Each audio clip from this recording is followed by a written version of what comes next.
history of the WWE, the custody of a child will be determined in a match.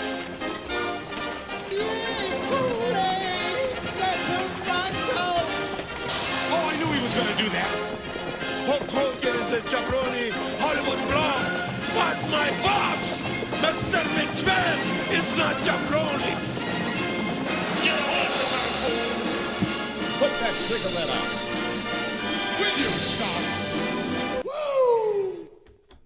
What's up, Drunk Marks? Welcome to another episode of 205 Jive. I am your designated host. My name is Adam, and we've got our awesome panel here that is always drinking with us.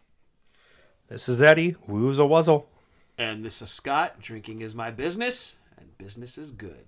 Also want to point out that the roof was raised when Eddie spoke in there. It was. So want to make sure that we are hip with the listeners. Suddenly it was 1998 in this room. Hey, 90s were badass. Okay. I'm such a 90s kid. You really are. Yeah. All right. In the meantime, what do we have? What are we drinking tonight? I'm still working on this Unibrow that I got from Elsa.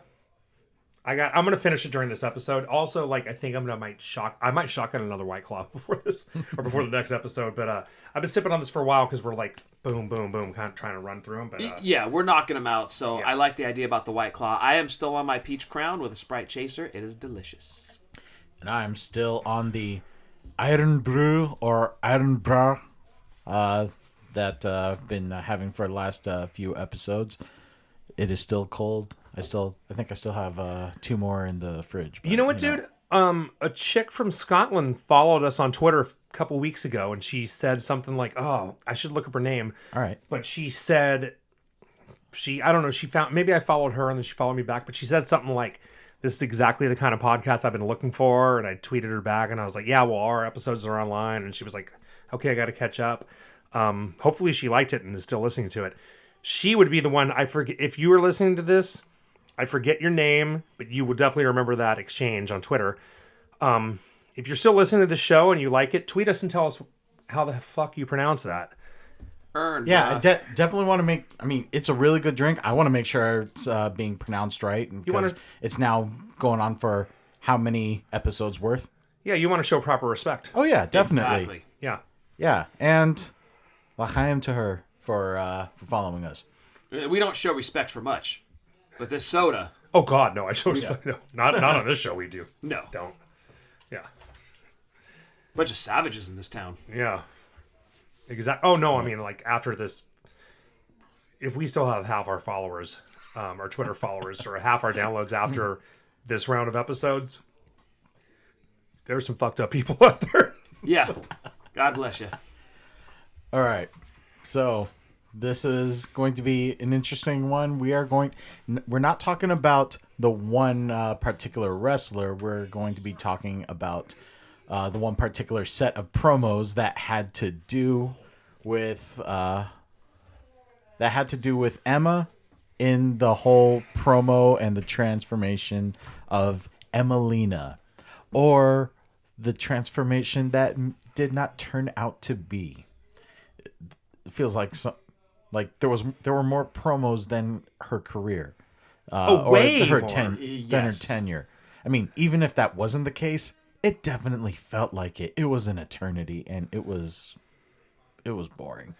So to your point, if there was more, it felt like there were more promos than there were her actually being there. Actual action, yeah. So I watched some wise guy on Twitter put all of her vignettes and her single promo on a YouTube playlist. It was 17 fucking weeks of vignettes, and she actually said that when she came out on the stage, and they were roughly 30 seconds apiece. Her promo in the arena was about a minute and a half, right? So that would be 7. Can someone do the math? I don't even know how you do that. Never mind. I don't know. Alcohol's involved in math is hard. Well, okay, it would have been it would be 8.5 minutes worth of vignettes. Okay. To 1.5 minutes Of a payoff. of a payoff, and actually during that 1.5 minutes of payoff, she spoke for about 11 seconds. It was fucking crazy, dude. Well, first and foremost, Emma was fine in NXT. She had the stupid little the dancing gimmick, Yeah, right, where she did the little weird dance. That got over. right. They brought her up to the main roster. She continued with the dancing gimmick. It was fine. Right. Then she transitioned over to this kind of badass that had the gloves on and the sunglasses. It was fine. Right. It worked. And then all of a sudden the Emmalina promo started. Well, I want to back up first though, because you started on the NXT thing. Emma was one of the ones. So I first started watching NXT like summer 2013. Like it was fairly new still as far as being on TV. To me, she and Paige were kind of like the two, right? And Charlotte. Yeah, you could see. Emma and Paige were a little bit ahead of her. Like they'd been clearly wrestling a little bit longer. They'd been in the company probably a little bit longer. But Emma and Paige were kind of like the ones I've said before, and I've been like argued with that I think Emma should get some credit for starting the women's revolution. And one of her things when she was doing the glasses thing and those weird gloves, but those gloves are kind of like, they look like if you go to jail and they're trying to make sure you're not smuggling anything in, that's what those gloves look like to me. Yeah. I thought they were like driving gloves. No. Oh. But I think I don't think Emma ever got the credit she deserved for what she did, because she and Paige were having really, really good matches, and Charlotte on NXT way before like what we call the women's revolution. So I was always a big Emma fan, but like you said, she was doing the weird like goofy character. Yeah. And they had bubbles come from the top of the screen at NXT and everything, and she was kind of silly. She was good in the ring, but she had kind of a goofy character. And then they transitioned her into that thing where you're like, is she a cop who's gonna she's gonna do a cavity search with those gloves? Right. God willing. God willing. Yeah. And then this Emmalina bit happened, and I did not know what to make of this. Well, first and foremost, did she really need a repackaging? I don't think Like so. the sunglasses and the gloves thing, that was working. I thought it was okay. It was fine. That was like a good transition from NXT to main roster. Right. Yeah. It was going to work as is. Yeah, exactly. Right. It was nutty, man. Oh, so I might as well just interrupt the show right now. Carissa came in here with shots of whiskey. I think you should call Elsa out because she listens to the show. I've been talking about Elsa all night. Elsa got us a little Scotch whiskey sampler. This is the Glenrothes, which I'm probably pronouncing wrong, Sherry Cask Reserve Spy-Side Single Malt Scotch Whiskey. So she brought us in. Ooh, it's a fancy bottle, too. We sort of felt like we needed a shot, so she's taking care of us. Cheers. There's 2 more to try, boys. Woohoo. Thank you. There you go, Adam. I just want to smell it. Oh, that's potent. Ooh. Anyway, to get back to Emma, Oh, it was really, I mean, to me, it was like, it was weird, and I never really got the character. You know what I mean? And like, they play these vignettes forever, and I never really got, it wasn't clear, and it was really out of place. That was like the weirdest part about it, because they started the women's revolution, so this would have been late, I had to look it up, it was late 2016, right? So the women's revolution would have started, what? Oh, can I say something? Yeah, go ahead. Well, yeah, about that. Yeah, I remember watching these. You're talking about the vignettes. Yeah. Like, both of us watching it saying, this just seems exactly so out of place. Like, didn't we just get over this? Yeah. The just hot girls. And, like, Emma wasn't that. Yeah. You know, like, she was a cool wrestler chick. She fit in with the rest of the roster that was coming up. Why are you doing this? And we actually thought it would be a cool character maybe in a year or two. Like, oh, a throwback, and then she's a heel. Like, oh, I'm just a hot chick, you know? And, like, that would be a really good heel character. Like, maybe now that would be good, you know? But Mandy's doing that now. okay. Well, I mean, I guess. Yeah, I mean, it's kind of what Mandy is now, right? Like, that's what that when you see Mandy, you think of that. And actually, when there were 1 or 2 of these vignettes of Emma where at the end of it, you could hear Corey Graves it was before it got cut off, and Corey Graves was like gushing over, oh my God, this is going to be so great. Yeah. Exactly the same reaction he has to Mandy. And I'm sure that's being produced. That's Vince telling him that, like, go crazy, Corey. You know, so like, I think Mandy now is doing what Emma was intended to do. Very well could be. Which is kind of crazy to me because, like, well, I mean, you know my opinion of Mandy, which, by the way, Mandy didn't come up on our Hottest Chicks episode, which is hilarious. No. But I mean, like, to me, so like, I think that Mandy's fine. Emma, when I started watching these vignettes, I was like, and I forgot to bring her up on the Hottest Chicks episode too. When I was watching these vignettes, I was like, Emma was like she's like the hottest fucking chick in the world. Or maybe I did bring her up. I forget. No, I think I did because I think I fucking buried Ryder. You did. Thank you. But watching him, like, Emma was fucking gorgeous, dude. Holy shit. But it was a weird character. It was a weird timing. And it was confusing most of all. I just didn't know what to make of it. You know, I was like, I don't know if she's a babyface. I don't know if she's a heel. It reminded me a lot of when they did the Brodus Clay thing.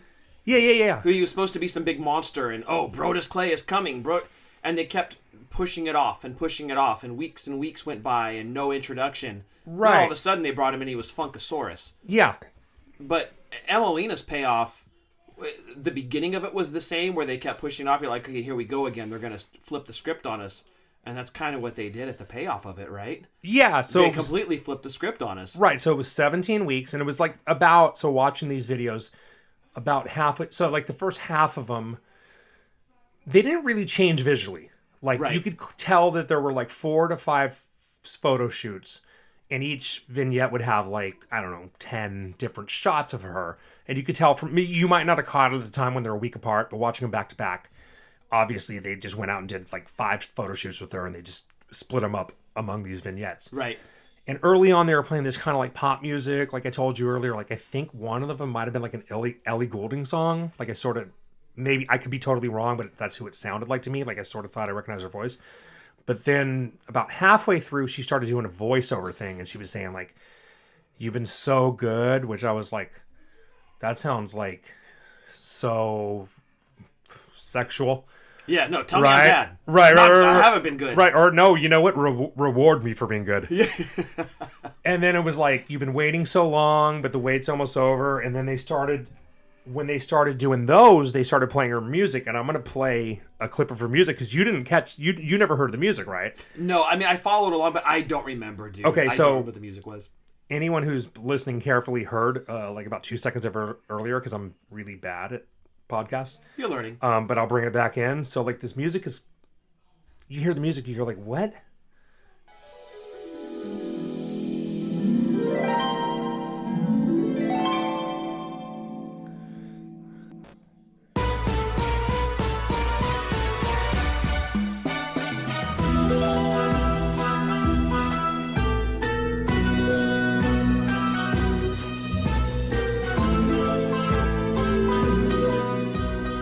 What am I supposed to think from that? That's what I'm saying, dude. Like, I don't know, like, is that babyface music? Is that heel music? I don't know what it is. I think there's a xylophone.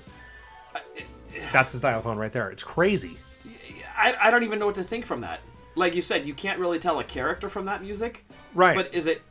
I don't know. That's very confusing to me. But also with the mix of visuals, it just didn't match anything that would make sense. I mean, like, we're talking beach photo shoots, yet I get a hint of maybe golden age of Hollywood. Yeah, that's... Yeah, good call, I get that good call. Too, yeah. Yeah, I mean, was it's really odd. It's a clash of context that doesn't work. Yeah, and watching those vignettes, I was like, clearly, this was Vince's idea. I was like, this is 6 months after the women's revolution started, and it had to have been Vince thinking like, well, one of them has to be hot, right? You know what I mean? Like, he brought up Charlotte and Sasha, and not to comment on either of them, but, or whatever. Like, I don't want to be rude to Charlotte, but yes, you do. You're always rude to Charlotte. Okay, but I was just like, to me, it screamed Vince not quite ready to accept them as like not being like the previous version of divas. Yes. And he's like, well, give me someone. I've got to have a pillow fight match on the card, damn it. Right. And it's like, well, Emma's hot. Let's do it with her. Yeah. Yeah. And like, so I was reading that like, you know, your buddy Meltzer said that, like Meltzer as usual, like, I don't know if this is true. It sounds kind of sketchy. My buddy Meltzer. Right. He's your buddy Meltzer. Right, but he claimed that it was some kind of inside joke that they put on TV, which I was like, why would you give TV time to an inside joke? But, you know, that's... I don't know. Take it with a pillar of salt. It's a Meltzer report. Who knows? But the payoff was very strange. Do you want to go into... Okay, so we get all of these weeks of vignettes. And okay, so Emma is now Emmalina. She's going to be some whatever kind of character based on that music that you played. Adam said it could be Golden Age of Hollywood. Who knows where it's going? But then, finally, 17 weeks later, the reveal happens. It was a minute and 30 seconds, the entire thing. I think I memorized her entire promo, right? Sometimes I memorize promos. I memorized the Hard Times promo a couple years ago. I think this is it. For the past 17 weeks, you've been watching the transformation of Emma into Emmalina. And tonight, you're going to see the transformation of Emmalina into Emma. What the fuck? What the fuck? The fuck did I watch this in 17 weeks and this is what I get? Are you kidding me? It would be like if Brodus Clay did that and just left or went and got a job at Fox News. Yeah, essentially 17 weeks turned into nothing. Right. It was like Emma. And it was for me, the weirdest part of it is they've definitely done a lot of storylines that they didn't know how to finish it up. They started Mae Young with the hand, right? GTV. GTV's the most classic example of yes. it. But GTV just went away. And even who hit Stone Cold with the car? I don't think that was supposed to be Rikishi. They're like, we just need a blonde dude at this point. Give us Rikishi. Right, yeah. Yeah, so there are certain ones that you knew they kind of crowbarred themselves into a corner and were like, well, shit, what do we do now? Right, This was one of those that, I still don't understand. Was she not comfortable with the role they wanted her to play? And she kind of was like, I'm not doing it, so it's up to you. I just stay off TV. So the story I heard is she just wasn't doing, it wasn't working out with her. The character they had in mind, she wasn't pulling it off. And I don't doubt that at all because she looked uncomfortable when she came out on that stage. In the photo shoots, she looked fine. She looked fine as fuck. But when she came out on stage, it was just she looked awkward and seemed awkward and it just wasn't her. And I don't doubt that's it at all. But there was no reason to bring her out and explain that I'm transforming back. Do you think that they gave that to Lana? Because remember when Lana got that singles push there for a minute? Yeah. And she kind of had, not the same music, but she had kind of a dancer gimmick on the stage where she had some chair or something, and then she'd go wrestle. I felt that maybe they gave a portion of what Emmalina was supposed to be to Lana. Yeah, totally. So maybe they kind of pushed some of that. But Emma, for whatever reason, just basically made 17 weeks into nothing. You got Emma, vignettes of Emmalina, who never came to pass. And then Emma was back on TV. And the fucked up thing is that was the most TV time she ever got. Yeah. She was never on Raw every week until that happened. Yeah, and then the most TV time she got again was when they jobbed her out to back-to-back weeks to Asuka. Right. And then they shit-canned her. Yeah, and I felt bad for her too because I always thought she was really good. I was an Emma fan since the time I saw her. There was no reason for them to let her go, especially because they had Evolution right around the corner. They had the Women's Royal Rumble that was coming up within a week or two. It was too bad of them releasing her, and they could have used a warm body in there. And there's no way she was the worst women's performer on the roster. Oh fuck there's no! No way. No, Nia was. Surprised you didn't say Charlotte. No, Charlotte's not the worst. She's the most overrated. Oh, okay. But Charlotte's fantastic. She's just not as good as. Well, she's overrated by the company. There were worse women on the roster for sure, and I don't know why they let Emma go. It doesn't make any sense to me because even when she went into ROH, she was still having great matches. Yeah, after the fact, right? And I'm her for their mistake. Yeah, and I'm sure she's having good matches on that show that nobody watches. Oh yeah, that one. Yeah. Well, I'm sure she's having some sort of impact. Is that a pun? Was it? Anyway, yeah, it was a crazy ass. Well done. It was a crazy thing that happened with her. It was one of the weirdest things I've ever seen happen with the character. I felt she got a Raw deal. She really did. And what's his name fucking laughed at her when she got released. The little Leo dude, Rush? Leo Rush, made a joke about it. That was Horrible. a total dick move. Even I think Bubba Dudley called him out. He got called out by a lot of people. It was a total dick move. It was. Now, was she shit-canned when she stole from Walmart? No, they kept her. They did keep her. Yeah. They just kind of kept her off TV for a quick minute until it was all kind of blown over, and then she was brought back in. Right. Yeah. So she kind of already had a stink on her because of that. But I thought that had worn off by the Emmalina point. It really seemed like they were starting to put the company behind her. Oh, And yeah. it just sucks they kind of saddled her with a shit gimmick. she wasn't on board with it, couldn't perform, and just lost her job because of it. But there were definitely worse women on the roster when she got let go. Totally.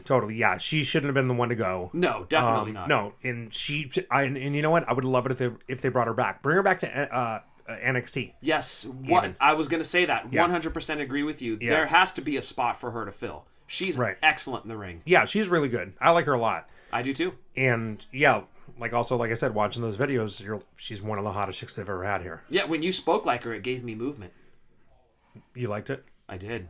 All right. You do it again. Off air, of course. All right. Well, then I think maybe now's the time to wrap it up so Scott and I can go over in the other room. All right. While you two prepare for that, just want to thank all of you for listening to this. Want to hear what you thought. Did you think it was a weird way of like carrying over this promo? I'm not even gonna say character, like how to drag on this promo, and how would you have handled this situation? Just curious about that. But again, just make sure that we hear your opinion on Twitter. Make sure you follow us at wrestling_drunk. Leave the reviews and ratings on all the platforms where you are downloading this episode. Just want to thank all of you for listening in with Eddie and Scott. I'm Adam. Just want to remind you, watch wrestling responsibly, enjoy your buzz, and drink like nobody is watching. 1, 2, 3, this episode's out.